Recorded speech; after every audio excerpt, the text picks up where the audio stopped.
ఐహిక విచారం ఇంకా మనం చూసినప్పుడు విశ్వాసం కలిగితే విశ్వాసం ప్రభు మనకి అనుగ్రహిస్తాడు కదా.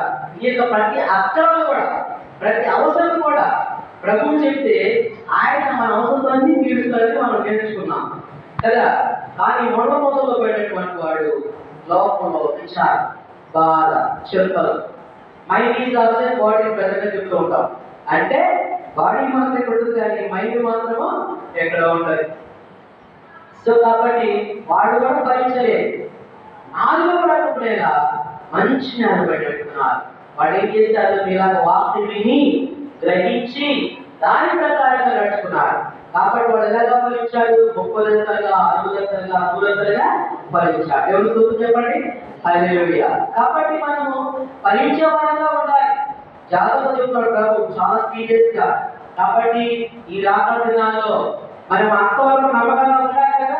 ఫస్ట్ ఎగ్జాంపుల్ కర్తా సింగ్ ఏం చేశారు? ప్రాణం పోయినప్పటికీ కూడా యేసయ్య విశ్వాసం వదిలిపెట్టాడా?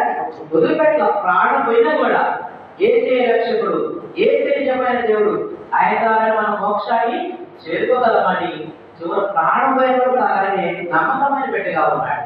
సో కాబట్టి అలాగా ఉన్నప్పుడు మన బహుమానం మనము సంపాదించుకుంటాం. తర్వాత చివరిగా క్రీస్తుని ప్రకటించడం. ఏంటన్నది? క్రీస్తుని ప్రకటించాలి. యేసయ్య నమ్ముకున్న తర్వాత మన యొక్క ప్రభువు అక్కడ ప్రత్యక్షమైన తర్వాత శిష్యుడికి చివరిలో పోతూ ఆశీర్వాదం చేశాడు. ఏమంటాడు? సర్వలోకానికి వెళ్ళి మనోకాలమైన సర్వలోకానికి వెళ్ళి సర్వ సృష్టికి నా సువార్తను ప్రకటించండి. ఆర్పించాడు కదా. కాబట్టి యేసయ్య పెట్టవే నీ కూడా కాలేజీకి వెళ్ళినప్పుడు కానీ ఇక్కడ మోటార్ బైక్ వెళ్తున్నప్పుడు కానీ ఎవరో ఒకరికి కనపత్రికలు ఇవ్వడము, యేసయ్య గురించి చెప్పడము నా బాధ్యతగా. ఆయన ఆలోచన ఆయన తలంలో మనం ఉన్నప్పుడు మనం ఏం చేస్తాము? నువ్వు పనికి వెళ్ళినా, లేకపోతే వ్యవసాయ పని చేస్తున్నా, ఉద్యోగం చేస్తున్నా, ఒక స్టూడెంట్ అయినా ఎవరి గురించి మాట్లాడాలి? క్రీస్తు గురించి మనము మాట్లాడాలి. అయితే ప్రకటన చేయాలి. వస్తా ఉంటే మగ్దలేని మరియా వాళ్ళందరూ ఆదివారం పెద్ద కూడా వస్తున్నారు. ఎక్కడికి? యేసయ్య సమాధికి వస్తున్నారు. ఆ యొక్క సుగంధ ద్రవ్యాలను పెళ్లి తీసుకొస్తున్నారు. వస్తే అక్కడ ప్రభు ఉన్నాడా? లేడు. ఆయన పునరుద్ధానం వెళ్ళిపోయాడు. అయితే వాళ్ళన్నారు అక్కడ బాయ్ ఉన్నాడు. అంటే దేవుడైతే అమ్మా మీరు ఎవరు వెళ్తున్నారు?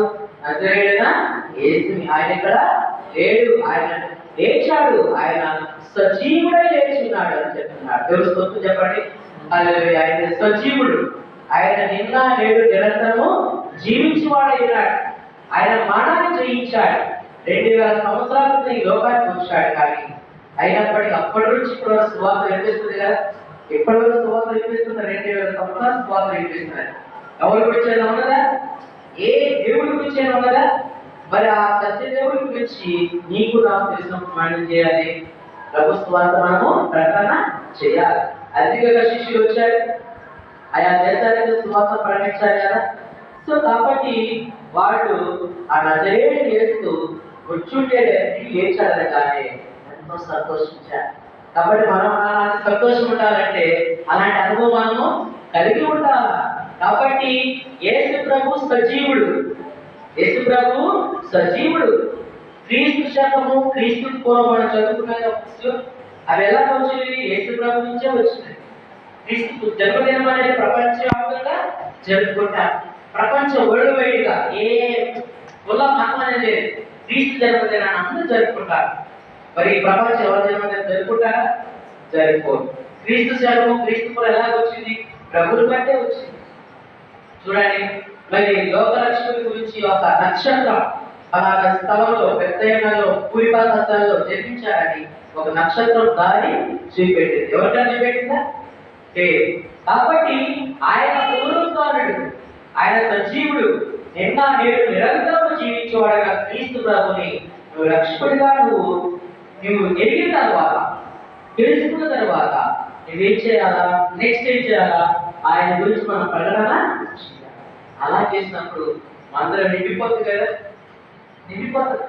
ఇప్పుడు మనకు అన్యులు ఉన్నారు, వాళ్ళకి తెలిసి మనం ఎంత మంచి సువార్తను రప్పించి పెద్ద భక్తులు తీసుకొచ్చి దాని భక్తులు చెప్పినా కూడా వాళ్ళు వింటారు.